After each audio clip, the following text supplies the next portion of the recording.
नमस्ते दोस्तों, मैं राजू भाकर आप सभी का फिर से एक बार स्वागत करता हूं। तो दोस्तों, आज हम देखेंगे कपालभाति के बारे में।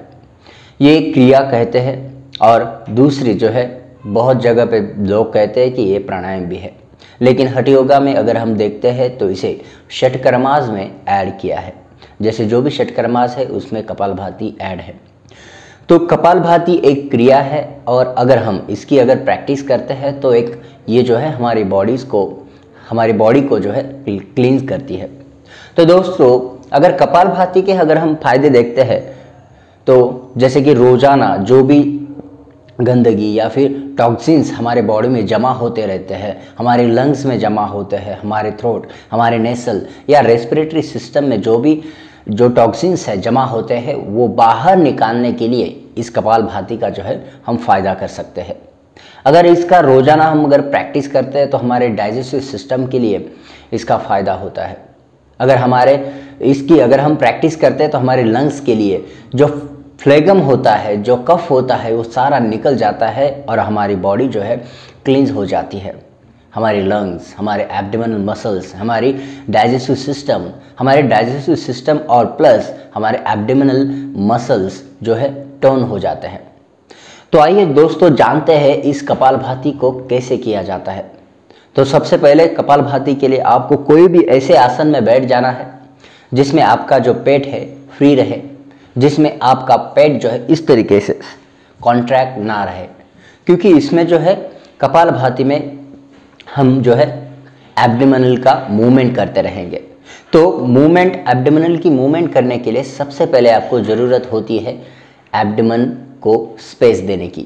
अगर आप एब्डोमेन को कॉन्ट्रैक्ट करके या फिर एब्डोमेन को इस तरीके से या फिर आपकी स्पाइन को राउंड करके अगर आप प्रैक्टिस करते हो तो अच्छे से प्रैक्टिस नहीं कर पाओगे।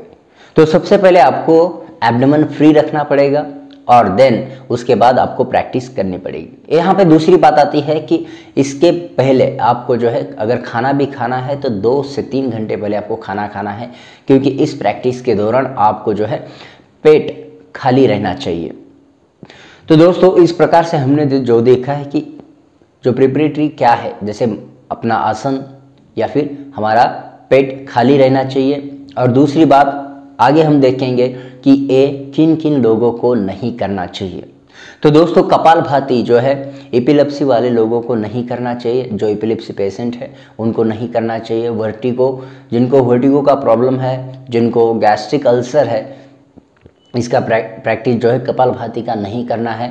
हाई बीपी जो पेशेंट होते हैं उनको भी ये जो कपालभाति प्रैक्टिस है नहीं करना चाहिए, क्योंकि ये हीटिंग वाला प्रोसेस है, हीटिंग वाली क्रिया है। इससे हमारी बॉडी में हीट पैदा होती है, हमारे हार्ट बीट्स फास्ट हो जाते हैं। तो दोस्तों, ये सारे ख्याल आपको रखना है। और इससे आगे अगर हम बता दें कि जो प्रेग्नेंट वुमेन्स है उनको भी ये जो प्रैक्टिस है कपालभाति ये नहीं करना चाहिए। तो दोस्तों, इसके आगे देखते हैं कि कपालभाति की प्रैक्टिस कैसे की जाती है और हमें कैसे किया जाना चाहिए। तो सबसे पहले आपको जो है एब्डोमेन की मूवमेंट पे ध्यान देना है। जब हम कपालभाति करेंगे, एक्सेल करना है, तब हमें क्या है कि नेवल रीजन जो है अंदर की तरफ लेना है, और जब हम इनहेल करेंगे तो बाहर आना चाहिए या फिर रिलैक्स होना चाहिए एब्डोमेन। ठीक है। तो हमें सबसे पहले आप स्टार्टिंग में एक भी कर सकते हो कि जैसे मैंने यहाँ पे देख लीजिए कि मैंने इनहेल किया, पेट बाहर आया, एक्सेल किया, इनहेल, एक्सेल। तो स्टार्टिंग में जो है इस तरीके से आप प्रैक्टिस कर सकते हो। देन उसके बाद इसकी स्पीड जो है आप धीरे धीरे से जो है आप इसकी स्पीड जो है धीरे धीरे से बढ़ा सकते हो। जैसे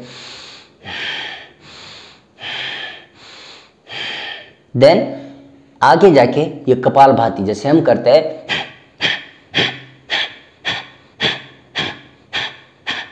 ये ऐसे करना है।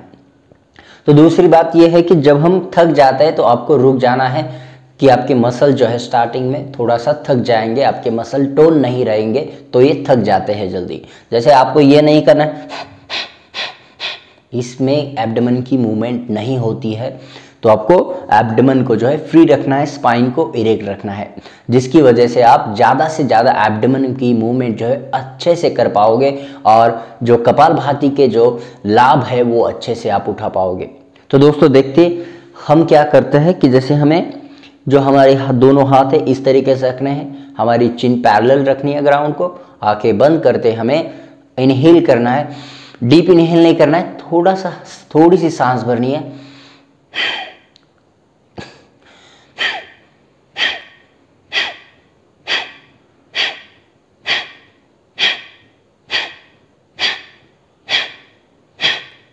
इस तरीके से आप स्टार्टिंग में 4-5 स्ट्रोक कर लीजिए। उसके बाद अगर आपको लगता है कि और ज़्यादा कर सकते हो तो और ज़्यादा करना है, जैसे कि आपने पहली बार 5 किए, दूसरी बार आपको शांत करने हैं, तीसरी बार 10 करने हैं। इस तरीके से जो है आप 3 राउंड जो है सेट करके रखिए। जैसे आप अगर पहले राउंड में 5 कर रहे हो, दूसरे में 7 और तीसरे में 10 करना है। इस तरीके से आपकी प्रैक्टिस चलती रहेगी।